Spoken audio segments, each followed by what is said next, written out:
Mr. Secretary General, Georgian Public Broadcaster Ketevan Kardava, you just said that Georgia is on the right track.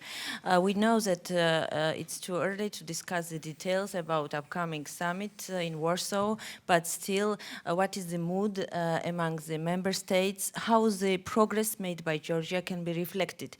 First in December, in final document, and then in Warsaw. Thank you very much. The mood in the meeting was very good, and we very much appreciated the possibility to meet with the defense minister. And I also met her when I visited Tbilisi some weeks ago. And Georgia is really making progress. It's modernizing its armed forces. It's reforming institutions, state institutions. It's creating an independent judiciary. And it's very much reforming the whole society, including the rule of law, which is an important element in the reforms we see in Georgia. And in addition to this, Georgia is really contributing to our shared security by contributing forces to different NATO operations, especially to Afghanistan and the resolute support mission there.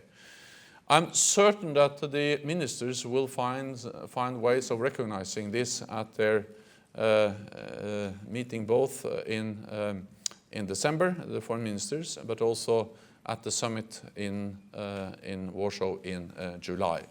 So we very much appreciate the progress we see. We are continuing to work, and both Georgia and NATO has homework to do. We will deliver on the substantial package, and Georgia will continue on the ambitious reform path. Montenegro media, please. Yes, Marija Ivicevic from daily newspaper Pobjeda Montenegro. I was just wondering if you can tell us predictions about the ministerial meeting by the end of December. Will NATO call Montenegro to be the part of Montenegro, to be the part of alliance? And also, do you have consensus about this matter? And you will be in Podgorica on 14th of October. You will talk to Montenegrin authorities. Also, you will meet some other political partners, opposition. Can you tell us something more about that? Thank you. Montenegro is really making progress, and there is a growing recognition and also understanding in the alliance that Montenegro is really moving forward. And I visited Montenegro a couple of months ago, and I was able to see myself the progress Montenegro has made and is making, both when it comes to the judiciary, the rule of law, and also reforming its intelligence service and armed forces. And the North Atlantic Council will visit Montenegro next week.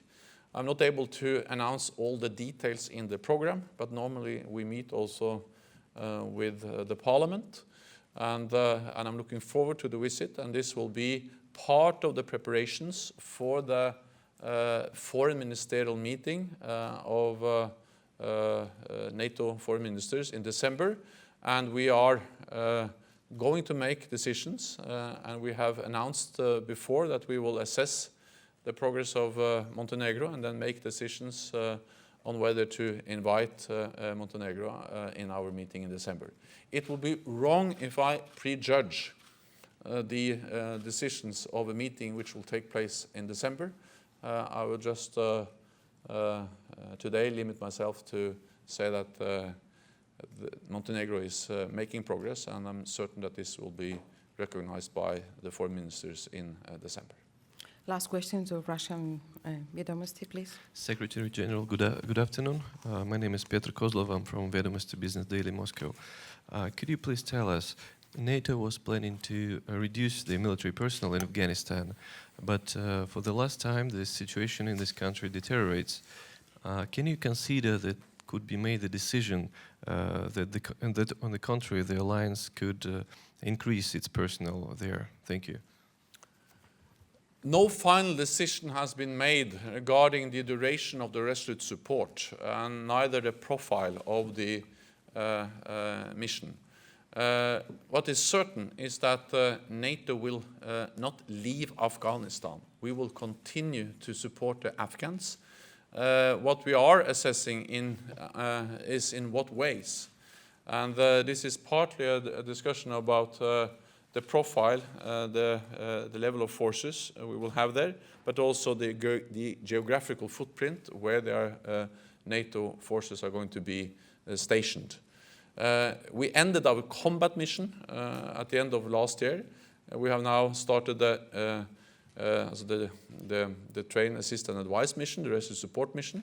But as I also stated earlier this morning, even when we decide, or also after we have decided to end the rescue support mission, then we will continue with the enduring partnership, which also will have a military element, and we will continue to provide financial support for the Afghan National Army and Security Forces.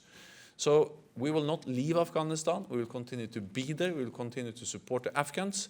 But of course, we are assessing the situation, and then we will make decisions based on the facts on the ground. In the meeting today, many allies and many ministers expressed the need to be flexible and to take into account the security situation on the ground when we take our decisions. So I sense that many allies are willing to stay longer if needed, but final decisions will be taken later. When it comes to our presence in 2016, next year, those decisions has to be taken by the end of the year. We are now waiting military advice and military assessments. When it comes to the more longer-term perspectives, I think that this will be one of the main issues we will address at our summit in July. Also the question of when to end the rescue support mission and to move into the enduring partnership. But we will stay in Afghanistan. We have no time for more questions. Thank you for coming and having covered this ministerial. Thank you so much, and good evening.